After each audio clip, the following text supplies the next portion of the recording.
श्री शिवाय नमस्तुभ्यम। दोस्तों, आप सभी लोग जानते हैं कि आज पंडित जी की 6वें दिन की शिव प्रसाद शिव महापुराण कथा गुजरात वडोदरा में चल रही थी, जिस कथा में पंडित जी ने आज 7 ऐसी विशेष चीज़ों का उपाय बताया है जो कि माता पार्वती ने इन 7 चीज़ों को चढ़ाकर भगवान शिव जी को प्रसन्न किया था। और आप लोग भी इन 7 चीज़ों का जो है महत्व जान सकते हैं और इन 7 चीज़ों का प्रयोग करके आप भगवान शिव को प्रसन्न कर सकते हैं। साथ ही में अपने जीवन में जो आपकी दुख और समस्या है या कोई मनोकामना है उसको भी आप लोग पूर्ण कर सकते हैं इन 7 विशेष चीज़ों के बारे में सुनकर। तो दोस्तों, आइए जानते हैं वो कौन सी 7 चीज़ें हैं जो कि आज पंडित जी ने बताई हैं। दोस्तों, इन 7 चीज़ों का जो है उपयोग माता पार्वती ने किया था भगवान शिव जी को प्रसन्न करने के लिए। तो सबसे पहली जो चीज़ है वो है जल, मतलब पानी, जो आप लोग प्रतिदिन शिव जी पर 1 लोटा चढ़ाने के लिए जाते हैं।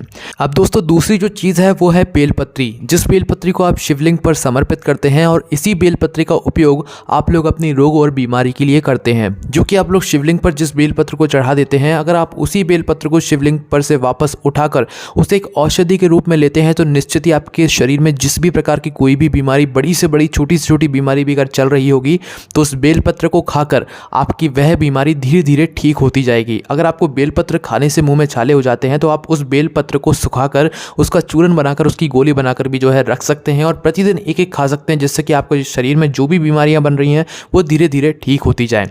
उसके बाद दोस्तों, जो तीसरी चीज़ है वो है चंदन। दोस्तों, पीला चंदन। अब जब पीला चंदन, जब आप लोग शिवलिंग के ऊपर पीले चंदन से त्रिपुंड बनाते हैं तो इसका भी एक अलग ही महत्व होता है। त्रिपुंड भी ऐसे बनाया जाता है कि सबसे पहले तो आपको अपनी बीच की 2 उंगलियां लेनी पड़ती है। 2 उंगलियों से सबसे पहले आपको 2 लाइन शिवलिंग पर खींचना चाहिए। उसके बाद जो आपकी पहली उंगली रहती है उस पहली उंगली की जो लाइन है उसमें चंदन लगाकर उसे नीचे खींचना चाहिए। इस तरीके से त्रिपुंड अगर आप लोग पीले चंदन से बनाते हैं तो भगवान शिव आपसे प्रसन्न होते हैं और आपकी जो भी विशेष मनोकामना होती है उसे पूर्ण भी ज़रूर करते हैं। और दोस्तों, इसी के साथ में अगर आपका व्यापार नहीं चलता है, दुकानदारी नहीं चलती है या किसी भी प्रकार की आपकी जो बिजनेस फैक्ट्री रहती है वो नहीं चल पाती है, नहीं चल रही है, बहुत ज़्यादा दुख समस्या है, तो उस स्थान पर भी आपको अपने 1 लोटे जल के अंदर थोड़ा सा पीला चंदन डालकर शिवलिंग के ऊपर पीले चंदन का जल समर्पित कर उसी जल को, जो कि जलाधारी से गिर रहा होगा आपका चढ़ाया हुआ जल, उसी जल को थोड़ा सा झील कर लाना है और आपकी जहाँ पर भी फैक्ट्री हो, जहाँ पर भी आपकी दुकान हो, उसके द्वारे पर जो है कुछ छींटे आपको जो है इसी जल से छींट देने हैं, जिससे कि भगवान शिव का आशीर्वाद आपको प्राप्त होगा और आपकी जो भी दुकानदारी है, फैक्ट्री है, वो ठीक तरीके से धीरे धीरे करके चलने लग जाएगी। ये भगवान शिव का आशीर्वाद आपको इस तरीके से मिल जाएगा। उसके बाद दोस्तों, जो चौथी चीज़ है वो है धतूरा। अब दोस्तों, धतूरे का प्रयोग किस जगह पर किया जाता है वो भी आप लोग सुन लीजिए। दोस्तों, अगर आपको कोई भी रोग बीमारी है, कोई भी बड़ी बीमारी से आप ग्रसित हैं और आपकी वह बीमारी ठीक नहीं हो रही है, तो उस स्थान पर आपको प्रतिदिन नहीं तो हफ्ते में 1 बार शिव जी को जो है धतूरा ज़रूर चढ़ाना चाहिए। इससे आपकी रोग बीमारी ठीक होती है। उसके बाद जो 5वीं चीज़ है दोस्तों वो है आंकड़ा। ठीक है, आंकड़े की जो जड़ होती है, आपने देखा भी होगा, आंकड़ा जो होता है, उस आंकड़े को भी आपको प्रतिदिन जो है हफ्ते में 1 बार या कभी भी अपना मन बनाकर जो है आंकड़े भी शिवलिंग के ऊपर समर्पित करना चाहिए अपनी रोग और बीमारी को जो है दूर करने के लिए। अब दोस्तों, जो 6वीं चीज़ आती है वो आती है भस्म। भस्म मतलब राख, जो कि शिवलिंग पर समर्पित होती है। ठीक है, अब इस राख का प्रयोग किस स्थान पर होता है? दोस्तों, कभी कभार आपने देखा होगा कि आपकी जो आँख है वो फड़कती रहती है, हाथ फड़कता रहता है, पैर फड़कता रहता है, या आपके शरीर का कोई भी ऐसा अंग जो कि कभी फड़कता रहता है।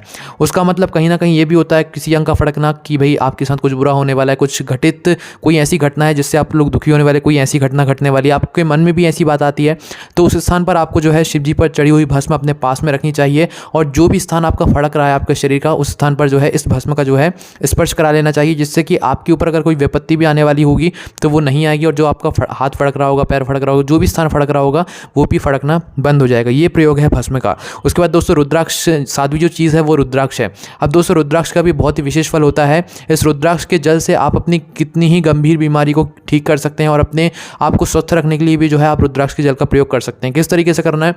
रात में आपको एक कटोरी लेना है, उसमें जल भरना है, उसमें एक रुद्राक्ष जो कि गोपेश्वर धाम से आपको मिला हुआ है सिद्ध रुद्राक्ष, उस रुद्राक्ष को जो है अपनी कटोरी में डालना है और पूरी रात उस कटोरी को जो है रखे रहने देना है। सुबह प्रातःकाल उठना है, स्नान करना है, स्वच्छ होकर शिव जी के मंदिर पहुंच जाना है, उसी एक कटोरी जल को लेकर रुद्राक्ष अपने घर पर ही निकाल कर रख जाना है। अब उस एक कटोरी के जल को आपको शिवलिंग के ऊपर समर्पित कर देना है। ठीक है, समर्पित करने के बाद आपको करना क्या है कि उसी जल को जो है आपको वापस से जलधारी से झेलना है और जब आप इस जल को चढ़ा रहे हो तो उस समय आपको कुंदकेश्वर महादेव के नाम का भी स्मरण करना है, क्योंकि ये आपकी रोग और बीमारी को दूर करने के लिए महत्वपूर्ण होते हैं। उसके बाद उस जल को जो है वापस झेल कर लाना है, उस जल का आपको आचमन करना है। जिसको भी रोग बीमारी से स्वस्थ रहना है बिल्कुल, तो उसको इस जल का आचमन करना चाहिए। इससे आपकी रोग बीमारियाँ ठीक होती हैं। ये वो 7 तरह की चीज़ें हैं जो कि आपको अपने जीवन में ज़रूर उतारनी चाहिए। भगवान शिव को प्रसन्न करने के लिए माता पार्वती ने जो है ये 7 चीज़ों को समर्पित उन्हें किया था। इन सभी 7 उपायों को करने में, इन सभी 7 चीज़ों को समझने में आपको कोई भी समस्या आती है तो आप हमसे कमेंट करके पूछ सकते हैं। ओम नमः शिवाय, जय बोले बाबा श्री शिवाय, नमस्तुभ्यं।